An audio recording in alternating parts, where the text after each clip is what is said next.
My name is Gwen Ottinger. I'm pleased to have the opportunity to be here tonight. I'm a professor at Drexel University in Philadelphia, and the Good Neighbor Steering Committee has asked me to speak here about some research that I have done. I have been studying fence line and community air monitoring at refineries, especially in the Bay Area, for upwards of a decade now. And I have observed how the fence line and community monitoring in Richmond has worked over these years. They have the most extensive system and the one that most closely resembles what is imagined in the ISO, I believe. With colleagues, and I won't repeat what others have said about the limitations of the Valero fence line monitoring that has been approved by the Air District, but all of that is true. What I have done with some colleagues is actually analyze 2 years worth of data from the fence line and community monitoring systems in Richmond. They are paired, so you can see how the fence line monitors work with respect versus how the community monitors work. What we find is that the community monitors have about 8 times more detections than the fence line monitors because the detection limits in the fence line monitors are very high. We find that in the community monitors, some number of toxic chemicals are detected at least 90% of the time, and about 25% of the time, people are breathing a toxic soup of 4 or more chemicals.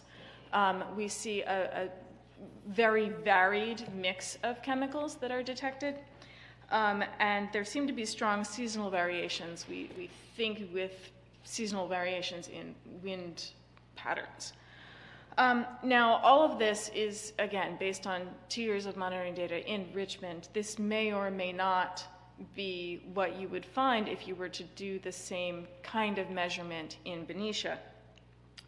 But you have no way of knowing if you're not collecting data in the community. Well, what we do know is that the fence line monitors tend to have high enough detection limits that they miss a lot that community monitors would catch. The other thing that I have noted in my research, and I'm a social scientist by training, is that it seems like it would be important for the city to take leadership in this matter. It seems to be the case that the Air District has not shown itself to be very interested in doing community monitoring or in making sure that fence line monitoring is happening at detection levels that are, at levels of health concern. We also see from the fence line monitoring in Crockett and Rodeo that has been going on for over 20 years now that community involvement in a working group that meets quarterly has been instrumental in keeping those monitors up to date, or as up to date as they can make them. So community involvement is extremely important.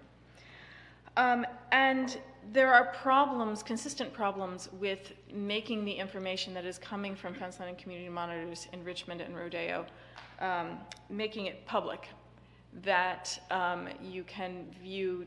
The public access on the website consists of looking at the data that happens right now, there's no ability to download data so that you can do the kind of analysis that we have done. And requests to get the data were met with, even though it's public data, were met with challenges to me about what are you going to do with it? Can we review your report? You really need to pass it through us first. So those are a whole set of reasons that I think that it's important for the city to take leadership in overseeing these monitoring programs. So I would urge, with my colleagues from the ISO working group, I would urge you to look, whatever's on the table, to look closer, to direct the staff to look closer at the Industrial Safety Ordinance proposal. Thank you. All right, thanks. Do we have any questions for Gwen? Councilmember Campbell? Real quick one. Okay, you got fence monitors and you got monitors in the community, and let's take anything. SO2, for example, just pick one. When you did statistical analysis, was there a significant difference in the numbers that you came up with, on just any particular chemical or particulate matter, so that, you knew that the fence monitors, for example, were not functioning as well, for example, as something in the community? What we discovered were that the results were consistent, that you weren't, that it didn't look like the fence line monitor and the community monitor were telling you two entirely different stories.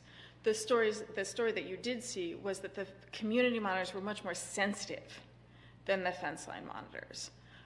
So you could see things that were going on there that you couldn't see in the fence line monitor, as though you had a stronger magnifying glass in the community monitors than you would in the fence line monitors. Does that make sense? And that was consistent across most chemicals. The effect of that varies according to particular chemicals, but that was consistent across the chemicals. Okay, thank you. Any other questions? Thank you very much. So back to the cards. Thank you.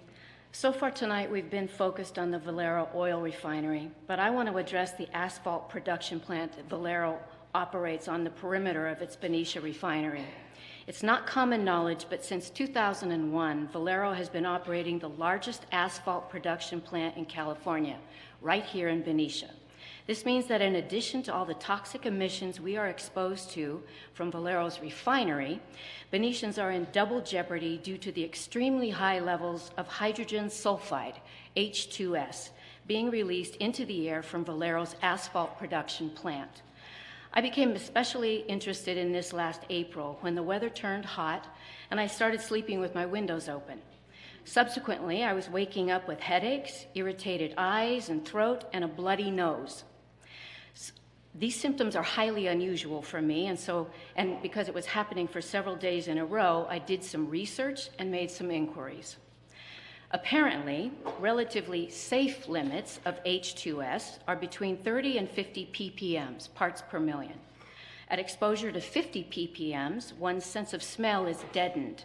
That means your nose can't detect it any longer, and your nose, throat, and lung irritations start to happen. At 100 to 500 ppm, a potentially fatal buildup of fluid in the lungs and pulmonary edema can occur. At 500 to 1,000 ppm, respiratory paralysis, chest pain, heart failure, shortness of breath, collapse, and death can occur.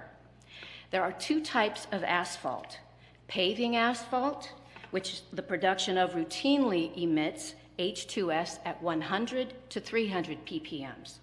And then there's rubber modified asphalt, which the production of can easily emit H2S between 500 and 3,000 ppm.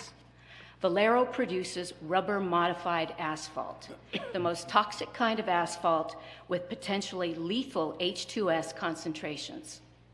In a nutshell, hydrogen sulfide is created and then extracted during the oil refining process. The remaining heavy residue is the asphalt. Valero then takes that asphalt and adds synthetic rubber and a sulfur compound catalyst to treat the rubber. In this process, the H2S vapor can easily elevate from the base asphalt of 100 to 800 ppm to more than 3,000 ppm. Valero's asphalt processing equipment is not a closed system, and H2S vapors routinely escape into the environment. Valero relies upon gas collection systems to capture and treat the H2S, and relies upon the wind to disperse it when it's released into the air. Leaks and vapor escape is hardest to contain during the handling, transfer, and transportation of the asphalt product. Valero moves this product from its off-site warehouse to the processing plant, in and out of tanks, and into container trucks.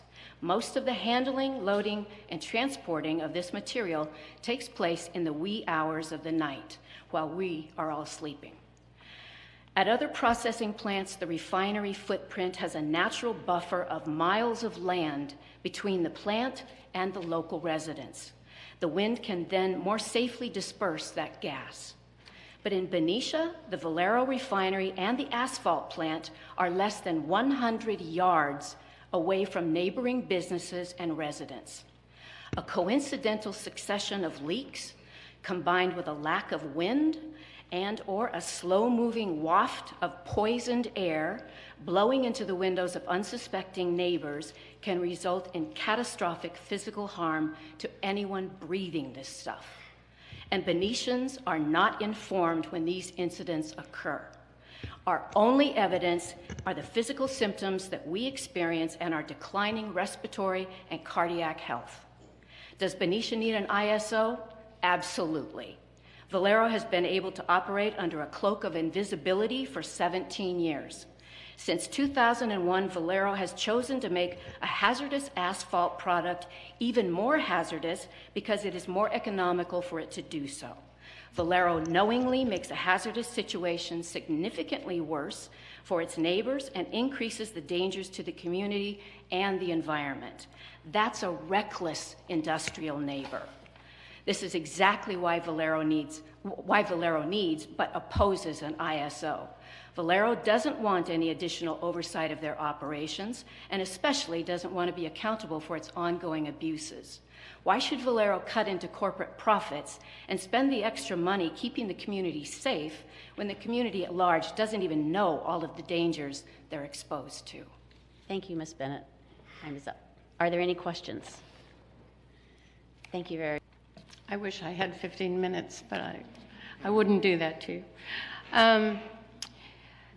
I've been at this since the year 2000 when Valero came and bought the refinery from Exxon, and we've been calling for air monitoring in town that long. And we have tried many avenues. The Good Neighbor Steering Committee has worked very hard through the settlement agreement to get air monitoring equipment, et cetera, et cetera. I have seen no evidence of Valero's cooperation with regard the air monitoring promise that the settlement agreement put forward. We had a very limited experiment with the air district here, and nothing really came of it because they mothballed the equipment unilaterally. They didn't even notify me, and I had been working with Sue Fisher-Jones, Don Cuffle, Don Gamillis for a year and a half to get a website up for public access to the material, to the data that was being collected. And the only, Valero was the only one who knew what that data was. Don Gamillis had access to it too. It was a model website that was not open to the public. Public participation is incredibly important. I turned in a 26-page comment letter on the Valero fence line monitoring plan. It was due September 23rd, and I just learned from Kathy Carriage today that the BAQMD has approved that plan with only one provision change. I never even got a postcard from BAQMD or an email saying, we received your comment letter and we want to respond.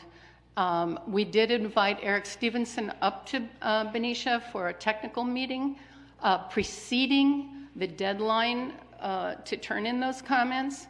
And we got a promise from Eric that he would get back to us and he'd have answers to our questions. Never heard from him. Never heard anything. I'm tired of this. As far as emergency planning goes, that fence line monitoring system does not have monitors for the west side facing Southampton. What happens if on May 5th, those toxic gases were going the other direction towards our residential neighborhoods?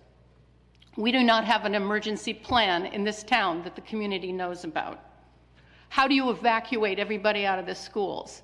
I remember Jasmine Powell from Dunlop came here to talk to you for the first time with a kind of level of humility and honesty that I had not really recognized that she was capable of, in the sense that she is a good neighbor of Valero. She is literally on the fence line on Industrial Way right next to the processing block.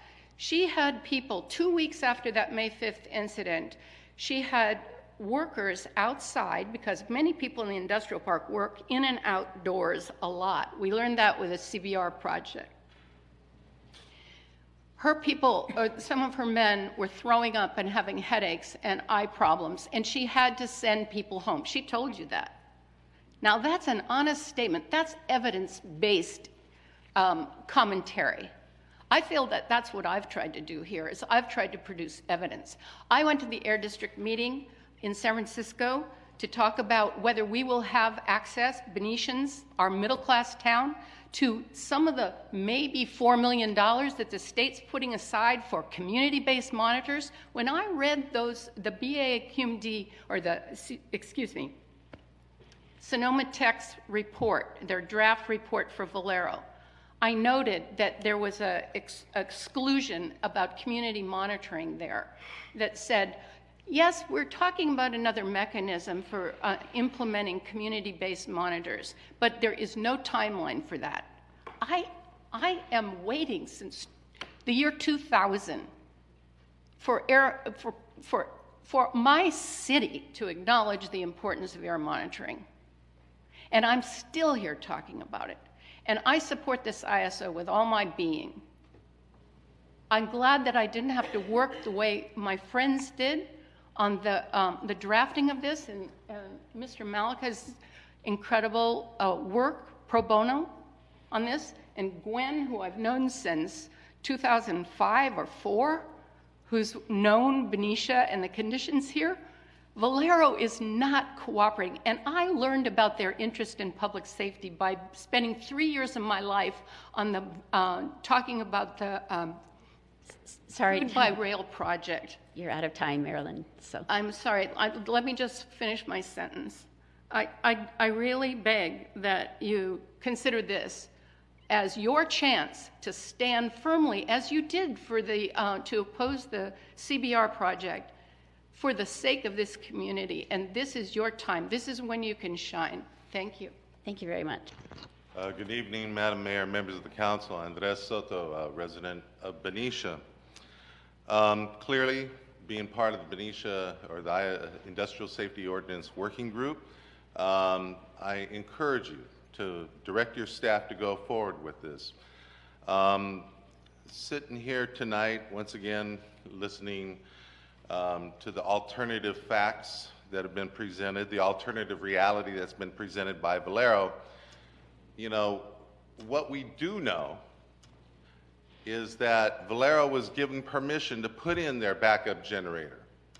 They were given permits, and it was their cheapness, their commitment to profit over safety, that caused them to not install it, that created this. PG&E is going to win that lawsuit. They're just doing that to try to cover their tuchus with their stockholders. But, so we know that we can't trust them to do the right thing when their profit motive is more important than their commitment to safety. We know that the state is a basement. It took the state 19 years to come around to catch up with where Contra Costa County is. Contra Costa and Richmond have not rescinded their ordinance because they're still getting value out of it. And if you want to catch up with those folks, if you think Benicia deserves the same kind of protection, the same kind of power that Richmond does, then do this. If you think Benicia doesn't deserve what Richmond has, then do what your staff is asking you to do. Defer. Don't do anything. Just sit on your hands. So it's about your commitment to your community, to your constituents, as to whether or not you're going to put safety above their profits. You're the ones who are going to be held accountable. And if you do nothing, we're going to remember. If you do the wrong thing, we're going to remember. And if you do the right thing, we're going to remember. And we expect you to do these things because you've heard from the people. The facts are on our side. Don't fall for the okey doke that these guys are trying to deliver to you. They're just trying to, you know, protect their fiscal interests. So, and with the unions, let's face it, the Industrial Safety Ordinance was created in Contra Costa County by the unions, by the Oil, Chemical, and Atomic Workers Union, the operators of the refineries, not the building trades, the people who, you know, tear stuff down and put it back, by the people who actually operate the refinery who are concerned about their own safety. It wasn't the environmental movement that developed the Industrial Safety Ordinance. Now, why is Valero so exceptional to not have it? Well, it's because they're the only non-union refinery in the Bay Area. And if you don't have union workers who have the power to challenge management to operate a safe facility, you're not going to get that kind of industrial safety ordinance. So it's really, we're depending upon you to protect us from their predatory practices. When I heard their argumentation and after seeing the video, I'm looking up there and I'm going, you know, this reminds me of domestic violence. You know, you get beat up and then, hey, I'm sorry, we'll never do it again, I'll never do it again, I'll never do it again, and yet it still happens. And what's the corrective action? Well, if the person who's getting beaten has no power, nothing changes. So it's really up to you to protect us. So please adopt this ordinance. Dan Smith, 30-year resident of the town, former staff member of both the Air District and Contra Costa Health Department, former member of the City Council, but not of the Industrial Safety Ordinance Committee. You know, out here in the backwater of Solano County, we don't have all them newfangled things they have down there in the big city, but we should. One of them is we are the only Bay Area county without a regional park system. Solano Open Space, of which Benicia is a member, hopes to address that shortcoming in 2020. This one tonight, an industrial safety ordinance like the other Bay Area county that has a refinery, we can and should move on right now in 2018. Don't be put off by the belated promises of improvement that we're hearing tonight from Valero. We need local control now. Please look out for our community health. Please give us a seat at the oversight table. Please support the sample ordinance drafted by the hardworking volunteers of the Industrial Safety Ordinance Working Group. Thank you. Are there any questions of? I had like 8 things that I was going to say for the rationale why I support your endeavor to recommend this to ISO to staff for their review. But bottom line, it's about air quality and protecting our health.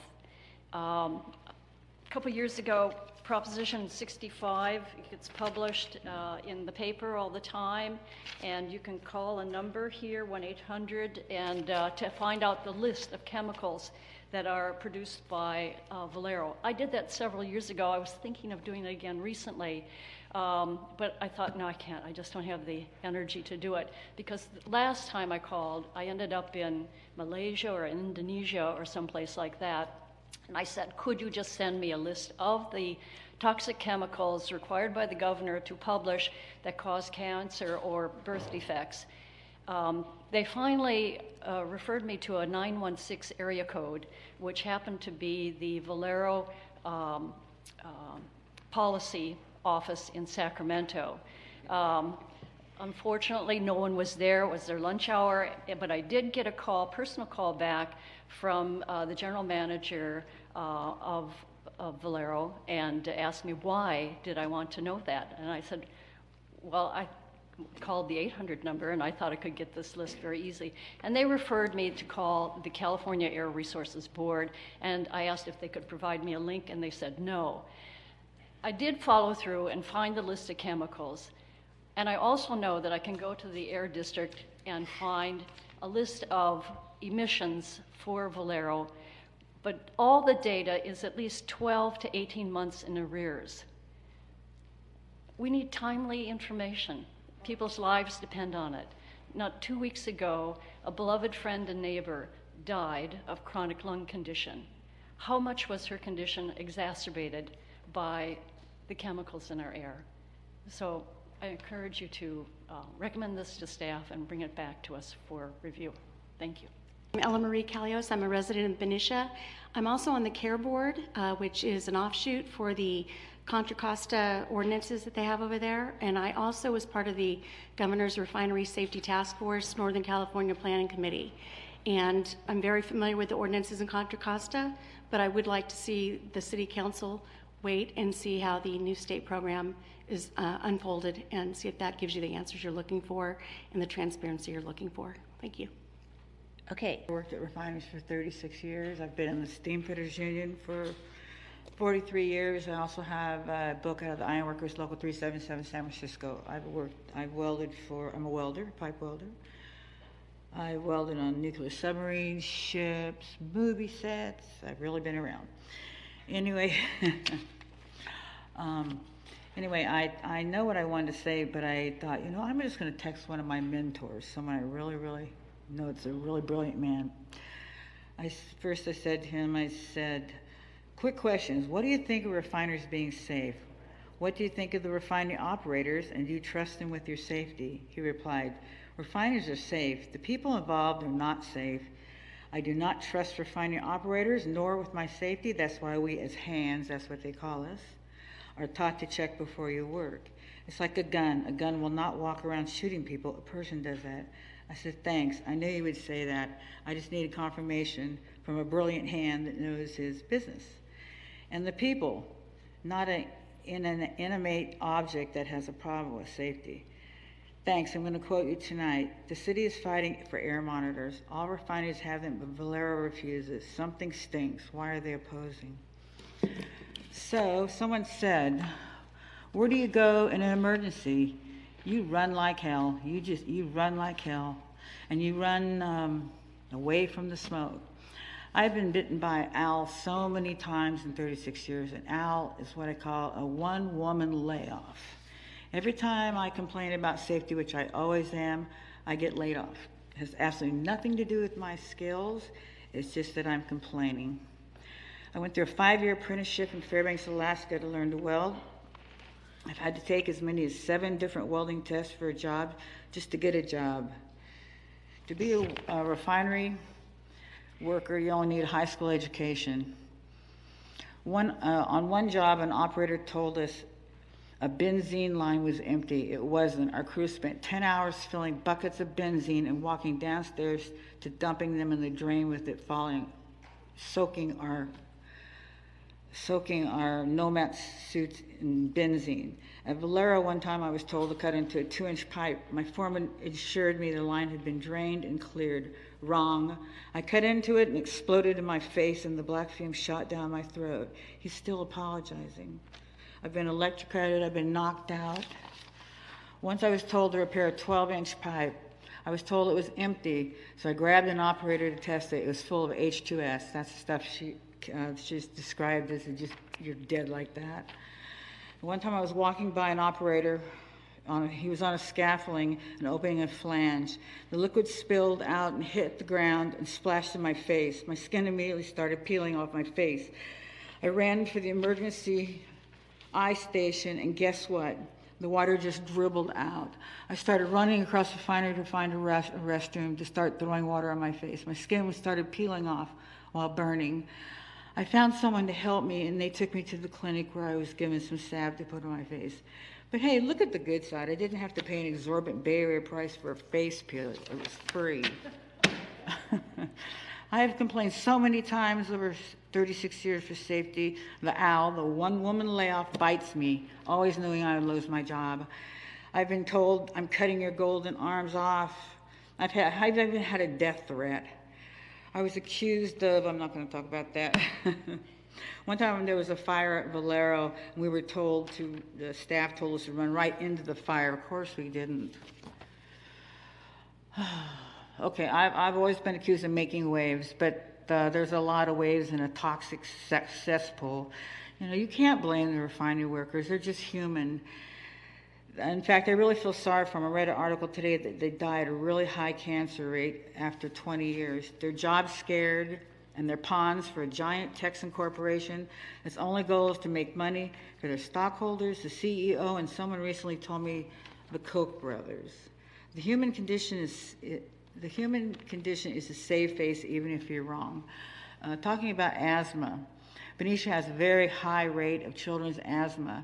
In fact, 3 of my girlfriend's grandchildren who live up on Rose Avenue all have asthma. One woman I know said that her middle school daughter gives her extra inhalers to the other children that cannot afford them. I probably realize that's a misdemeanor, and that's horrible because their dolls might be confiscated and put into detention. Anyway. So Ruby, your time is up. Oh, it is? Okay. What I really is saying that Valero doesn't really care. Okay, are there any questions? Hi, I'm Craig Snyder, and tonight I am a Benicia resident. I've been here since 2003, and tonight I'm speaking on behalf of the Progressive Democrats of Benicia. This is a chartered Democrat club within the Solano Democratic system. That we have close to 70 members in the club presently. We had a meeting last night, and this issue came up and was discussed, and during the course of the meeting it was suggested that we provide a resolution to the City Council and submit it in writing, and that I read it. So I'm here with that, and I will proceed to read our resolution. Resolution supporting the issuance of an industrial safety ordinance for the City of Benicia and urging the Benicia City Council to direct city staff to review and draft industrial safety ordinance and report findings to the City Council not more than 90 days from June 19th, 2018. Whereas the presence of the Valero oil refinery in the City of Benicia poses a serious safety risk to the businesses and residents of Benicia due to the potential release of highly toxic substances processed by the refinery. Whereas the Valero oil refinery is the only refinery in the area without an industrial safety ordinance, assuring that the surrounding community is informed of safety protocols, air monitoring, and hazard mitigation associated with refinery operations. Whereas on May 5th, 2017, a near-catastrophic event occurred at the Valero refinery, spewing 74,000 pounds of sulfur dioxide and other toxic compounds into the air for several weeks due to an avoidable loss of power. Whereas communities adjacent to refineries with industrial safety ordinances have seen a reduction in the release of toxic substances from those refineries since the industrial safety ordinances went into effect. Whereas the Valero oil refinery was not forthcoming in informing the city of the amount and type of toxic release that occurred May 5th, 2017, nor has the Valero refinery been proactive in taking action to prevent a similar accident in the future. Whereas a well-crafted Benicia Industrial Safety Ordinance would bring transparency regarding the safe operation of the Valero refinery and reduce the potential for future accidents by requiring actions on the part of Valero refinery that would address potential risks. Now, therefore, be it resolved that the Progressive Democrats of Benicia support the establishment of a Benicia Industrial Safety Ordinance, and be it further resolved that the Progressive Democrats of Benicia urge the City Council to direct city staff to review the draft industrial safety ordinance presented by Benicia's ISO working group and report back to the council in no more than 90 days, no later than September 17th. Date passed June 18th, 2018. By the membership, it was unanimous with one abstention. I've certified it as the acting chairperson. And here's your copy. Mayor, City Council, it's midnight. Christina Strawbridge, I wanted to express a lot of my concerns about the what's been going on within our city with Valero, and my main goal always has been safety. I was one of the council members that took the lead and worked with the mayor and on the CBR, and one of the reasons I denied that project was because of safety. Having gone through the May 5th incident, it seems as if we really need something, if it's the ordinance or what, but we need a comprehensive plan for evacuations. We need communication with our citizens. I got calls that day as to whether I should open my store or close my store. There was not anyone from the city or from Valero that became a public spokesman for the event. The media contacted residents. They were upset. They didn't have the correct information. And I think that this is really, really an important part of what this ordinance could be. There is also not only what things could happen with Valero, but we have earthquakes. We had the fire from this last fall. And again, getting calls as to where I'm supposed to go, what roads are going to be open. I sat ready to take my dog, Paris the poodle, because my friends were saying my husband packed a bag, he's an Eagle Scout, and we're ready to go. And all I could think of is my husband's in Fresno and I've got the poodle. So, you know, we do need much more information out there, much more communication.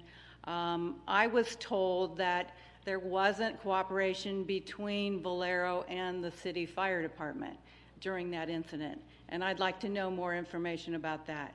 We have to be partners with this. This is too important of a business, of our community, our citizens. And as I say, safety has always been our goal here, whether it was the crude by rail and the derailments. But I did attend a lot of these meetings too, with the Air Board, with the county, the state, and there were a lot of promises made at those meetings about air monitoring.